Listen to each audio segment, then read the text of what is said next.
Bonsoir mesdames et messieurs, c'est encore un plaisir que de vous retrouver ce soir pour cette nouvelle édition de journal dont voici les titres. Les ADF frappent encore et toujours. Monseigneur Melchisedek Sikouli lance un message d'interpellation aux autorités. Jekma Chabani appelle les gouverneurs nouvellement élus de considérer les 6 axes de la vision du chef de l'État comme moteur d'action. Et enfin, pour finir, Papi Pungu, cadre du PPRD, acquitté de toutes les charges retenues contre lui. Encore une fois de plus, bonsoir chez vous.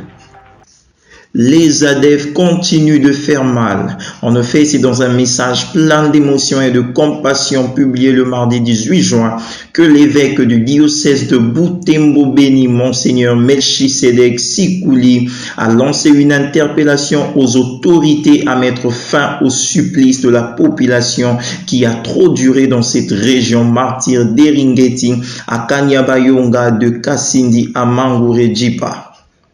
Je dénonce une énième fois ce drame indescriptible pour moi.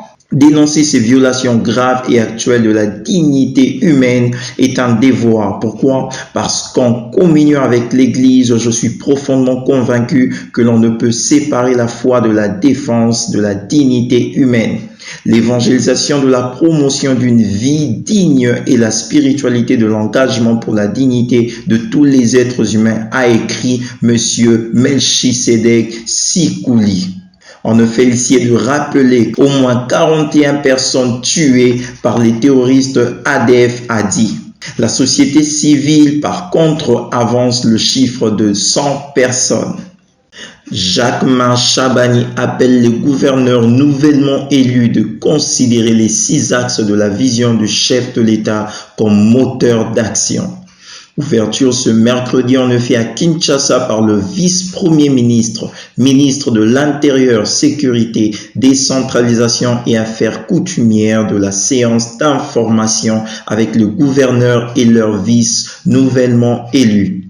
Il faut noter que cette activité s'inscrit dans le cadre d'un échange et partage d'expériences dans la gestion et gouvernance des provinces. Le baron de l'Intérieur, Jekma Chabani, a recommandé au nouveau gouverneur des provinces de mettre au devant toute action les 6 axes constituant la vision du chef de l'État Félix Tshisekedi Tshilombo. L'exercice auquel on s'invite ce jour devra servir également à mettre à vos dispositions les ABC, la gestion de la territoriale par les formateurs professionnels de haut niveau qui vont vous entretenir sur des sujets qui vous aideront à prendre le taureau par les cornes, s'est-il exprimé. Cette séance d'information est organisée par l'École nationale de la territoriale et sera clôturée par la remise des notifications des ordonnances présidentielles qui sanctionnent l'investiture des gouverneurs et vice-gouverneurs des provinces. Restons au pays, mesdames et messieurs, où il y a eu une rencontre entre les gouverneurs avec le vice-premier ministre de l'Intérieur. Grace Bilolo prend part pour le compte du Congo central. Venus des différentes provinces de la République démocratique du Congo, les gouverneurs ainsi que leurs adjoints actuellement élus ont bénéficié des informations utiles devant leur faciliter la tâche en tant que chef des exécutifs provinciaux. Grace Bilolo, gouverneur élu de la province du Congo central, n'a pas manqué à cette occasion. Le remplaçant en effet de Guy Bandou a marqué sa présence aux côtés de son collègue de Kinshasa, Daniel Bumba. Très attentif aux orientations du patron de la territoriale, Grace Bilolo ne cède pas aux distractions pendant la séance en vue de bien s'appliquer sur terrain. Rappelons que la législature passée, la province chère à Simo Kimbangu a connu plusieurs gouverneurs, ce qui n'a pas permis son décollage. Enfin libre, Papi Pungu, cadre du PPRD, acquitté des charges retenues contre lui. La Cour militaire a acquitté ce mercredi 19 juin Papi Pungu, cadre du PPRD de Joseph Kabila et ancien vice-ministre des Ressources hydrauliques et électricité au sein du gouvernement Ilukamba. Il a été poursuivi pour participation à un mouvement insurrectionnel. L'acquittement du Papi Pungu intervient après sa détention de plus de 6 mois dans les locaux de l'ANR et à la prison centrale de Makala. Il avait été alors arrêté alors qu'il se rendait en Zambie. Notons qu'il vient d'être acquitté avec le directeur provincial de la Caisse nationale de la sécurité sociale, Christian Numbi, l'époux de Néné Nkoulou, ministre honoraire de l'Emploi. Prenons un autre dossier, mesdames et messieurs, 48 heures accordées aux responsables de Milvest pour la finalisation de travaux de réhabilitation du palais de la justice. Le ministre de la Justice et garde des Sceaux, Constant Moutamba, a ce mercredi 19 juin échangé avec les agents sous-traitants de la société Milvest, accrédités dans la réhabilitation du palais de la justice. Constatant l'inefficacité dans l'exécution des dits travaux, Constant Moutamba a accordé un délai de 48 heures aux responsables de cette entreprise pour pouvoir finir avec ces travaux de réhabilitation de l'intérieur du palais de la justice de la Gombe. Tout travail mérite le salaire. Je vais convoquer d'urgence les responsables de cette entreprise. Je vais leur poser des questions et leur donner des instructions pour qu'ils vous payent votre argent. S'ils ne font pas, ils seront arrêtés, a-t-il déclaré. Cette situation, bien évidemment, fait suite à une marche organisée par les agents de la société Milvest pour non-paiement de leurs arriérés par les responsables. Prenons un autre sujet important. Le DG de l'Office des routes propose l'établissement d'un système de bitumage de l'essentiel du réseau routier national. Le directeur général de l'Office des routes, Janoki Kangalangoi, a participé le mardi 18 juin 2024 au forum RDC Infrastructure organisé à Kinshasa. Son intervention s'est bien évidemment apaisantie sur le développement des infrastructures routières en RDC. Janoki Kangalangoi ayant fait un état des lieux des infrastructures routières lors de cette activité a relevé que différents programmes et projets du gouvernement de la RDC ne produisent pas des résultats escomptés à cause du faible financement des infrastructures au regard des besoins réels. Comme voie de sortie de cette problématique, ce génie civil propose notamment la mise en œuvre ou la mise en place d'une politique de bitumage de l'essentiel du réseau routier national en République démocratique du Congo. Poursuivant ainsi son exposé, Janoki Kangalangoi a noté que le développement économique en dépendait aussi, disant que des routes bitumées de qualité peuvent stimuler le développement économique en facilitant le commerce intérieur et extérieur, en encourageant l'investissement privé, en créant des emplois dans le secteur de la construction et en créant même de nouvelles opportunités pour les entreprises et industries.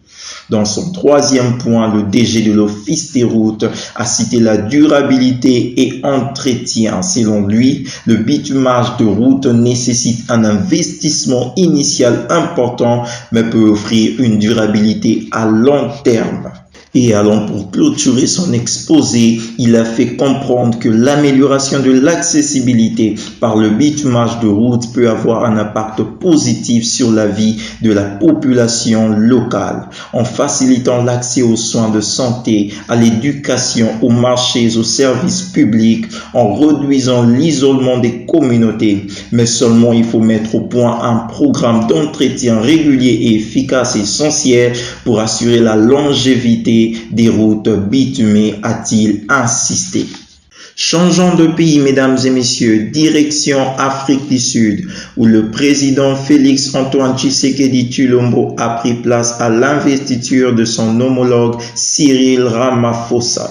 Le président de la République d'Afrique du Sud, Cyril Ramaphosa, a prêté serment ce jeudi 19 juin à Pretoria pour son deuxième mandat. Plusieurs chefs d'État africains ont assisté à cette cérémonie d'investiture organisée à l'esplanade de l'Union Building de Pretoria, parmi lesquels le président Félix Antoine Tshisekedi Tshilombo. Devant ses pairs africains, des représentants des chefs d'État et des milliers de militants de l'ANC, son parti, le président Cyril Ramaphosa a promis le début d'une nouvelle ère pour son pays. Le président Félix Tshisekedi a félicité son homologue avant de participer au dîner présidentiel offert aux convives. À l'issue de ce bref séjour, le président de la République a regagné son pays par la ville de Lubumbashi où il va présider ce jeudi à la cérémonie du lancement des trains de service. Prenons maintenant un vol direction la Corée du Sud où le pays va reconsidérer une politique qui lui interdit de fournir des armes directement à l'Ukraine, a déclaré jeudi 20 juin un conseiller du président sud-coréen après la signature d'un accord de défense entre la Corée du Nord et la Russie mercredi. Un important contrat d'armement portant sur des obusiers K9, des chars avions avait été signé en juillet 2022, 5 mois après l'invasion russe. Mais avec la Pologne, aujourd'hui, la Corée du Sud a fait part, comme le Japon, de ses graves préoccupations concernant l'accord Corée du Nord-Russie qui n'exclut pas une coopération militaro-technique entre les deux pays et prévoit une assistance mutuelle en cas d'agression d'un des signataires. Selon Vladimir Poutine, Pyongyang avait déjà été accusé par Séoul plusieurs semaines avant la signature de l'accord de fournir des armes à la Russie pour sa guerre en Ukraine en échange d'un soutien technologique. Finissons en beauté cette édition avec le sport. Euro 2024. En effet, la compétition se poursuit ce jeudi avec la suite de la deuxième journée de la phase de poule. Au programme, les matchs du groupe C, Slovénie-Serbie, Danemark-Angleterre, sans oublier l'énorme choc entre l'Italie et l'Espagne, qui vaudra très cher pour la première place du groupe B. On suivra également l'actualité de l'équipe de France qui tournera principalement autour de l'attaquant Kylian Mbappé avec la situation de son nez. L'attaquant des Bleus s'est entraîné avec un pansement mercredi et sa présence contre les Pays-Bas dépendra de son ressenti et de la fabrication à temps d'un masque de protection. Mesdames et messieurs, c'est tout pour ce soir. Merci de nous avoir suivis. Cette édition vous a été offerte par Eker et présentée par Rabi Dello. Restez branchés sur Aigle Communication pour la suite. Bonsoir.